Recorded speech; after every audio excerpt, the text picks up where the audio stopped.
कैसे हैं दोस्तों। बात उस समय की है जब 1858 में समान नागरिक संहिता की बहस ब्रिटिश काल से ही चली आ रही थी। फिर बाद में 1985 में शाहबानो मामले के बाद भारतीय राजनीति में रुचि का एक महत्वपूर्ण विषय बन गया था। तो दोस्तों आज हम इसी विषय पर बात करेंगे, यूनिफॉर्म सिविल कोड क्या है। तो चलिए बात करते हैं बिना कुछ देरी के अपनी इस वीडियो में यूनिफॉर्म सिविल कोड के बारे में। गाने का काम हो रहा है। आप मुझे बताइए, एक घर में परिवार के एक सदस्य के लिए एक कानून हो, परिवार के दूसरे सदस्य के लिए दूसरा कानून हो, तो क्या वो घर चल पाएगा? क्या कभी भी चल पाएगा क्या? Do we have any details about who all are going to be taking part in this meet? Or are we going to be expecting leaders from states? On the idea of a uniform civil code. Uniform civil code, which means the rationalization of personal laws in this country, will technically be dissolved. But is uniform civil code part of the Indian constitution?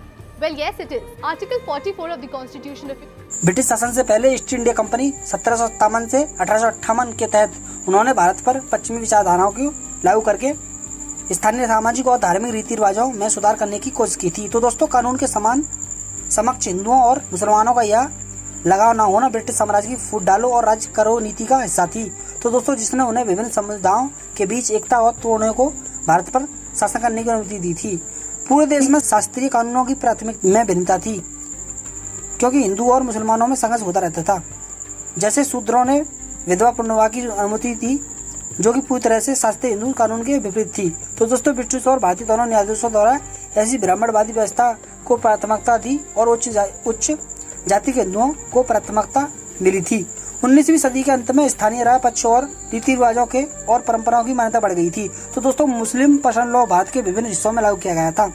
मुस्लिम अभिजात वर्ग के दबाव के कारण 1937 का सरिया Muslim person law कानून पारित किया गया था कि सभी मुसलमान विवाह, तलाक, भरण पोषण, गोद लेने, उत्तराधिकार और विरासत पर इस्लामी कानूनों द्वारा शासित होंगे। तो दोस्तों इसलिए जहां हिंदुओं को हिंदू कोड बिल का पालन करना होगा, वहीं मुसलमानों और अन्य धर्मों के अपने अपने कानूनों का पालन करना होगा। तो दोस्तों मुसलमानों के लिए all India Muslim personal law board कानून बनाता है, जो एक निजी संस्था है।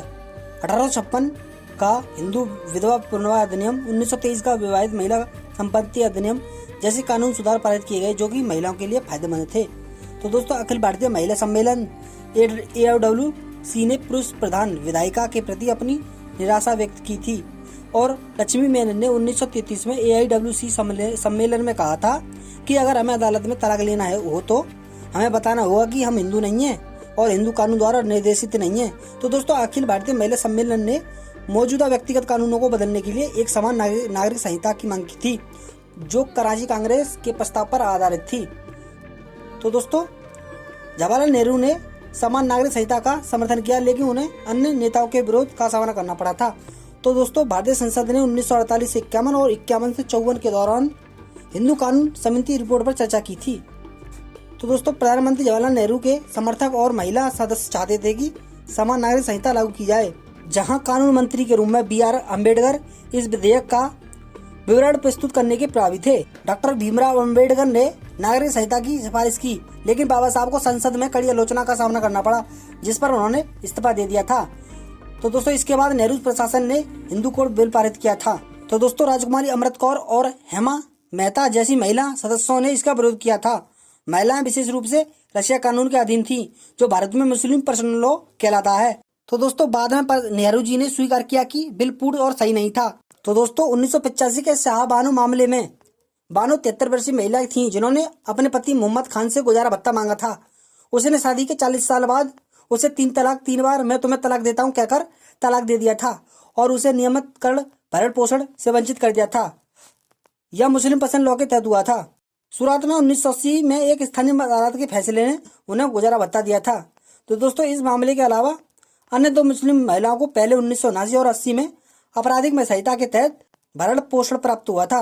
तो दोस्तों सुप्रीम कोर्ट बानो का समर्थन करने के बाद उस समय कांग्रेस पार्टी 1985 में राज्य स्तरीय पर चुनाव हार गई थी। तो दोस्तों शाहबानो मामला जल्द ही देशव्यापी राजनीति मुद्दा बन गया था उस समय पर। तो दोस्तों मुस्लिम महिला कानून को लागू करने की कानूनी उल्टफेर ने 1980 के दशक में राष्ट्रव्यापी महिला आंदोलन में काफी बाधा डाली थी।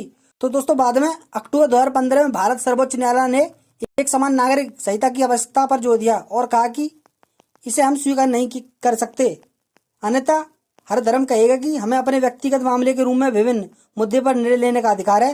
दोस्तों 31 अगस्त 2018 को कहा कि एक समान नागरिक संहिता ना तो आवश्यक है और ना ही इस पर सदस्य पर कोई वंचनीय टिप्पणी की जा सकती।